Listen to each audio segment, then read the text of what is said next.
Alright, I am back with another video, and this is a bit more of a build concept video, similar to my Elemental Gish video, which, by the way, that last build concept video really worked out well, I think, because the amount of discussion and helpful kind of advice and back and forth discussion it created was super cool and interesting, and it got me thinking in a lot of different ways. So I really appreciate everyone coming out for that one.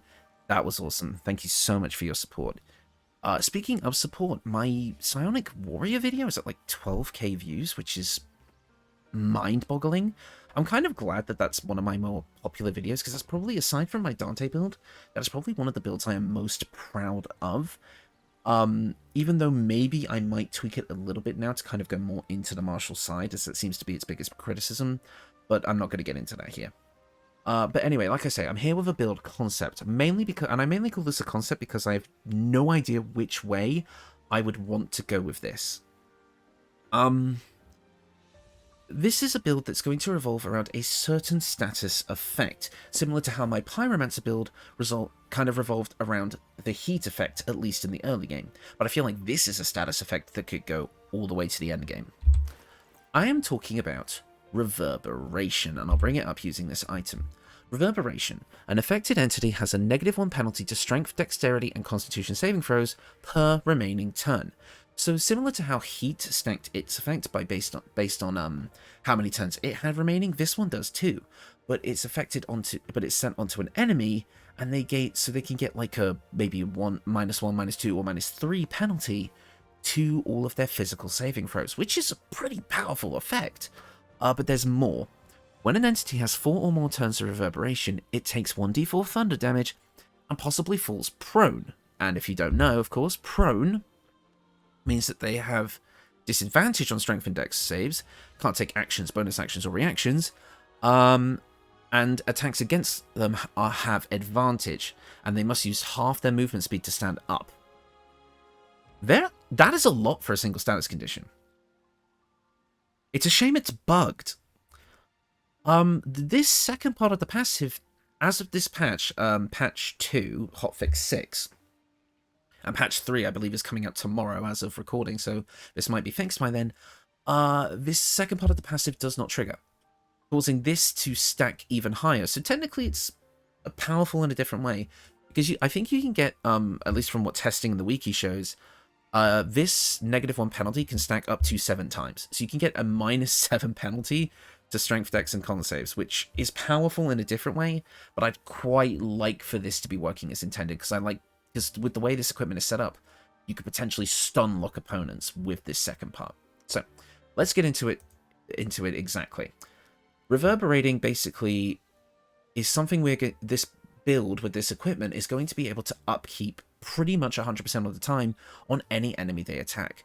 But how is Reverberating actually achieved? Well, there are 2 pieces of equipment that inflict Reverberating, because while this ring works with Reverberating, it doesn't actually inflict it. The best armor piece for inflicting Reverberating is the Gloves of Belligerent Skies. When the wearer deals thunder, lightning, or radiant damage, inflict 2 turns of Reverberation upon the target. If we play, say, a Paladin, this is extremely easy to achieve, because obviously this is going to work with our Divine Smite. Or, if you're so inclined and you really want to play into the Thunder aspect, Thunderous Smite will also trigger this. So, with that, you are able to basically always have this condition up. You will always be able to inflict 2 turns, because all the pieces of equipment that inflict Reverberating reflect it for 2 turns, so basically it will take 2 hits, or possibly even 1 hit, if you stack the equipment, to get Reverberating up to its maximum potential. That's where that prone stun-locking thing kind of comes into play. So, let's have a look at the other piece of equipment that inflicts Reverberating, or one of them anyway. This is the Boots of Stormy Clamour, or Clamour, I should say. When the wearer inflicts a condition upon a hostile creature, they also inflict 2 turns of Reverberation. Reverberation is a condition, so in theory, inflicting Reverberation with These gloves should also inflict another 2 turns of Reverberation, instantly causing the extra damage and the prone effect. Except in true fashion, for this kind of build, these boots are also bugged. It appears that the only conditions that can inflict, that can trigger this passive, come from ranged spells, or at the very least spells. The wiki says this is the case, and through my testing, this appears to be true. Which is a shame. So these boots aren't essential to the build, really, but once they are patched and working as intended, they could be seriously powerful. So I'm bringing them up here anyway. The only other piece of equipment that I'm going to bring up that also inflicts reverberation is the Spine Shudder Amulet. When the rarer deals a ranged spell attack, inflict 2 reverberation upon the target. So if you're going more of a caster variant of this is actually a really good thing to have.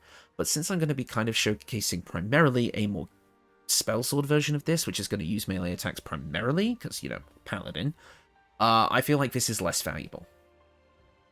So, with this in mind, how would I build a character around this status condition?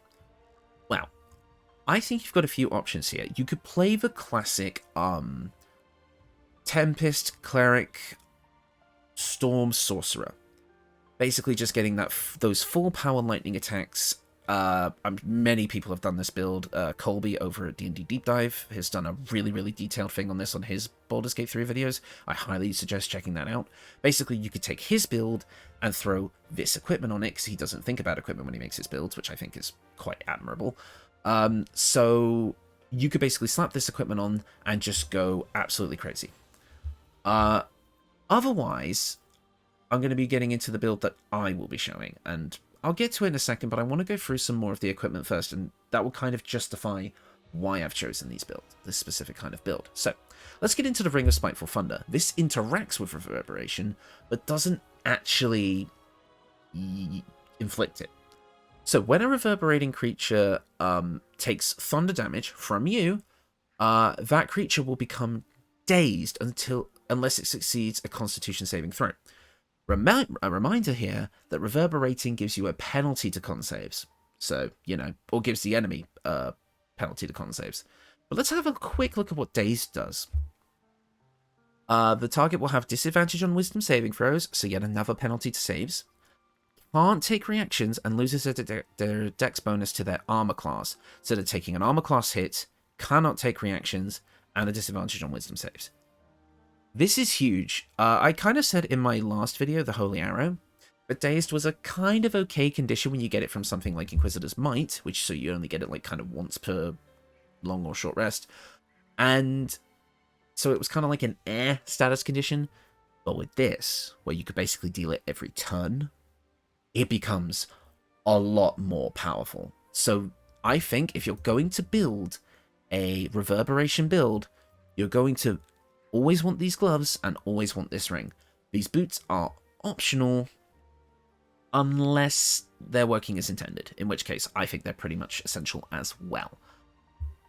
So what about the rest of the equipment? Well, there is one more piece of equipment that works with Reverberation, but I don't really recommend it over some of the other cloaks in the game. This cloak basically says that when a creature that has Reverberation deals damage to you, the creature needs to make a Constitution saving throw or become dazed. So the same as the ring, but the creature has to hit you. I don't like pieces of equipment that work only when an enemy attacks you. And since we're already going to be doing this whole dazed combo thing, you don't really need the Thunderskin Cloak. Wear it if you like, but I kind of would prefer maybe to use some more powerful options when we already got ways of inflicting dazed through Reverberation. Next up is the Diadem of Arcane Synergy. So I talked about this in my Elemental Gish build, and I'm bringing it up again here because I actually think it works even better here. So with Arcane Synergy, if you don't know, it causes your weapon attacks to deal damage equal to your spellcasting ability modifier. So as a Paladin, in our case, this would be our Charisma. So it's just an extra bit of damage for free when you inflict a condition, which of course Reverberating is a condition, so you're going to be getting this all the time. This will be constantly up. So this is basically doubling your added damage from your modifier, which is insane. Next up, I'm going to be kind of mixing this build a bit. So, Reverberating is a great status condition, but there is actually a way to mix it with another status condition, and it's not one that you might expect. It is the drunk status condition. While you are drunk, this is the Punch Drunk Bastard, sorry, this is a really, really interesting weapon. While you are drunk, you have advantage on attack rolls. I've tested this. This is not just advantage on attack rolls using this weapon. This is any attack roll. Melee weapons, ranged weapons, spells. All of them done with advantage. You don't even have to be actually wielding this weapon. It just has to be on your character. So if you go the full caster route, you can still use this, which is kind of neat. You also create a blast that deals thunder damage with each attack, so that means you will be able to trigger, you get a little bit of extra damage, but you could also trigger Reverberation even without having to use Divine Smite, which is kind of neat. So you don't even technically have to be a Paladin if you're using this, but we're using Paladin anyway because it's Paladin. It is the most powerful class for this strategy. So yeah, this is a really, really cool weapon. Unfortunately, it is only a +1, but the cool thing about this build is all of this equipment that I've just discussed, up to this point, is obtainable within Act 2. So, this build, and pretty much as soon as you go into Act 2, as soon as you go into the Shadow Cursed Lands, this comes online, which is awesome. You could basically just play a straight Paladin, probably up to about level 5, so you get extra attack, then you get all this stuff, and you become a really powerful melee fighter, which can inflict thunder conditions. So this is one weapon option. Obviously, we have the Darkfire Shortbow here because it's free haste. You can get it in Act 2. It gives you resistances. It's a +2 ranged option. Always going to be on this build unless we're building... It's always going to be on any build I make unless I'm building for a specific type of ranged weapon or maybe dual crossbows or something. But here are some other weapon options. This is the Charge-Bound Warhammer, which also is obtainable in Act 2, I believe. What this does is, while it is bound to you as an Eldritch Knight bound weapon or a Warlock's Pact weapon, it gains an additional... It's a +1 weapon already, but it will gain an additional +1 weapon enchantment for a total of +2. And it also deals 1d6 lightning damage, so this is just more damage stacked on top that can trigger Reverberating even if you're not using Divine Strike. But if you're playing an Eldritch Knight, obviously when you're playing an Eldritch Knight, your bound weapon returns to you when thrown. So you have a hammer that can be thrown and return to you that deals lightning and thunder and all of that cool stuff. This is a Thor build, and I've built my character to look like Thor from God of War Ragnarok. I've had a request for a Thor build, and somebody's even suggested a Thor build in the comments, and I've kind of gone back and forth with them on it. But this is kind of like a new way of doing a Thor build that I didn't even realize you could do. This weapon is actually really cool. So I feel like you could go with at least Paladin 2 and Cleric 2 for all of the thunder goodness, thunder and lightning goodness that you get from that with Reverberating, and Tempest Cleric's level 2 ability, which is the Destructive Wrath, which will let you deal maximum damage on those damage types, and also Wrath of the Storm, which lets you deal those damage types as a reaction when you take damage, so it's like a little counter attack, which is really cool. Any build that you do with these status conditions should use 2 levels in either of these classes, but then you could go perhaps maybe either the rest of the way Eldritch Knight, or maybe a mix of Paladin, Eldritch Knight, and maybe keep the base levels of Cleric, or if you wanted to go for more casting options, you could go for maybe more levels in Cleric, or maybe add some Sorcerer levels. There's so much room for experimentation with this build, which is why I could not decide on a single thing. So that's an option. If you're less inclined to go the drunk route and you want a more of a Thor build, this works. Although I think I will personally stick with the drunk method, because getting attack rolls and like having this thematic idea of a fallen thunder god who drinks to drown his sorrows because of his lost power, who essentially regains his like morality and like godly abilities as you go through the campaign and eventually redeems himself, is such a cool thematic and story thing to go through here. And of course, we're all about theming here, not always power building. But if you want to power build, there is a weapon you can get as soon as you enter Act 3 that will work perfectly with this build, and it is called the Nirulna. It's a trident. This is a legendary weapon that you can get the very second you enter Act 3 without fighting a single enemy. Obviously, I'll leave the wiki page in the description, and it's up to you to figure out for yourself how you can do this, but it is very, very easy. Basically what this does is it's a +3 legendary weapon, which deals its regular damage of 1d8 plus 6 because of our stats, and it also deals a 1d6 thunder damage buff as well, which is huge, because that triggers everything anyway. But here's the cool thing. This weapon will return to your hand when thrown, so you can do the whole throwing weapon thing without needing to go Eldritch Knight. That's good, that's big. You cannot be forced to drop it. Also cool. When thrown, this weapon creates an explosion that deals 3 to 12 thunder damage in a 6-meter blast centered on the target. A really cool extra thing. So throwing damage is already really powerful, say if you take Tavern Brawler. So being able to throw this thing and deal all that damage, this is a Thunder God's weapon, or an ancient sea god or something for sure. But we're not even done there. You basically get a permanent bonus to your movement and jump distance, and you also gain a permanent featherfall. But then this also has some unique attacks. This is Zephyr Flash. It's basically a version of kind of like the rush forward attack, the rushing attack. This one will rush through multiple enemies, possibly inflicting bleeding, and also doing 68 thunder damage. I really wish this ability was on a katana, because then my Virgil build would have actually been really good. I digress. You also get like Zephyr Break, which is kind of the similar deal. You get 66 thunder damage, but it's basically costs like Gust of Wind. It has all the abilities of Gust of Wind, except it does a ton of thunder damage. This is a Thunder God's weapon, through and through, and it can kind of be like the finale to the redemption arc, basically. So yeah. The only other piece of equipment I forgot to mention here is the Amulet of the Drunkard, which basically makes you heal every turn while drunk, and also increases the amount of time you are drunk for 5 rounds. So if you're going with the drunken strategy, you definitely want to have this on your build, because it's going to give you, I believe drunk lasts for 2 turns initially. So you have a drink, and then you get 7 turns of advantage on everything. I think this is pretty cool. I feel like, though, you could go the Thor route, and this would be pretty sick. But like I say, there's so many different ways to build this, but I can't really decide on what I think is best. I feel like if you wanted to go the absolute power building option here, there is an interesting thing you can do. You can go level 7 Oathbreaker Paladin, mixed with level 3 Blade Warlock, and level 2 Cleric, if you're sticking with the Thunder theme.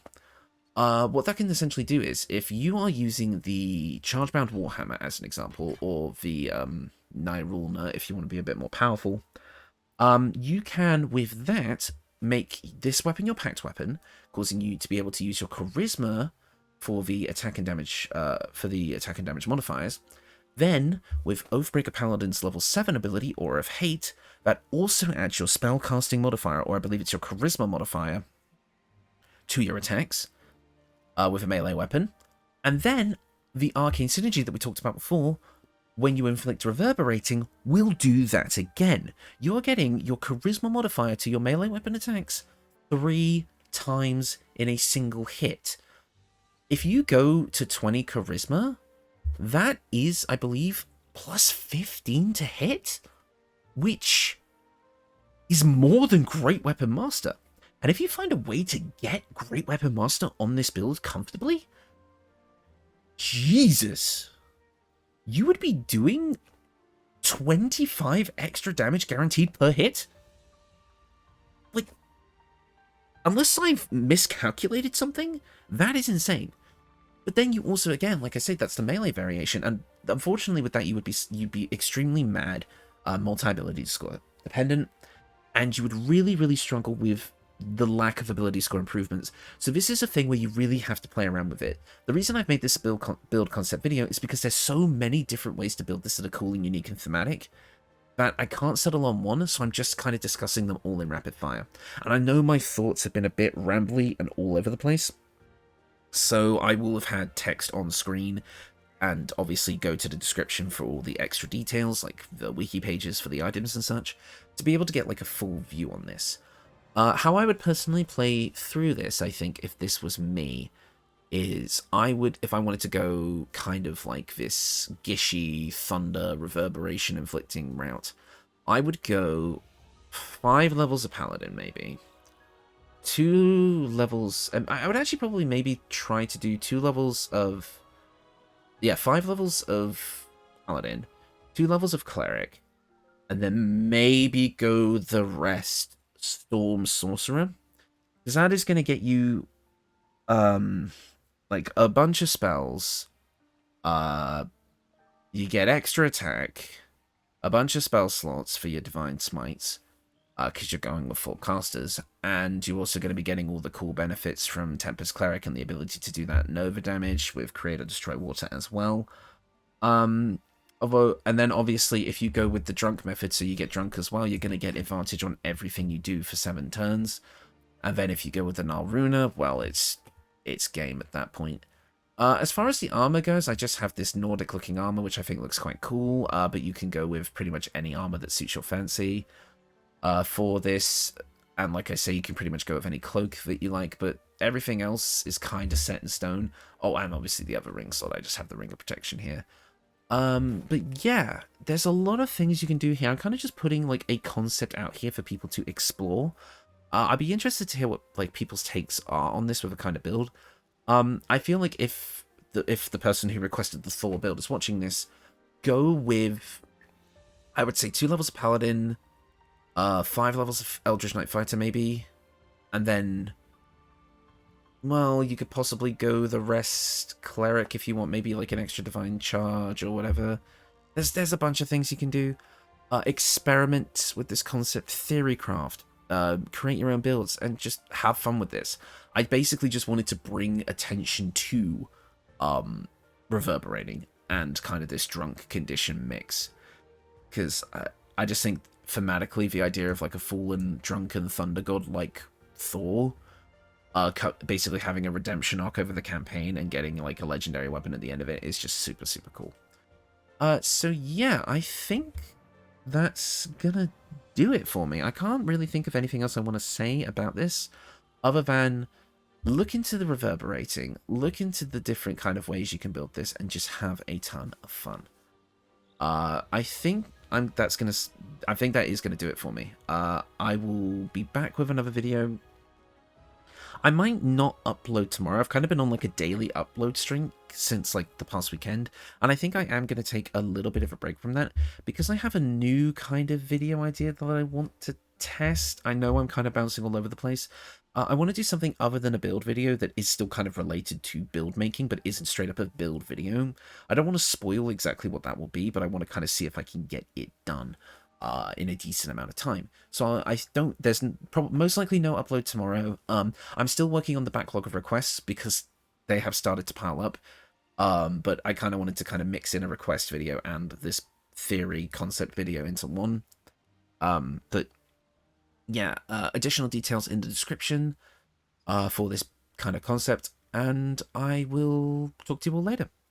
Peace out.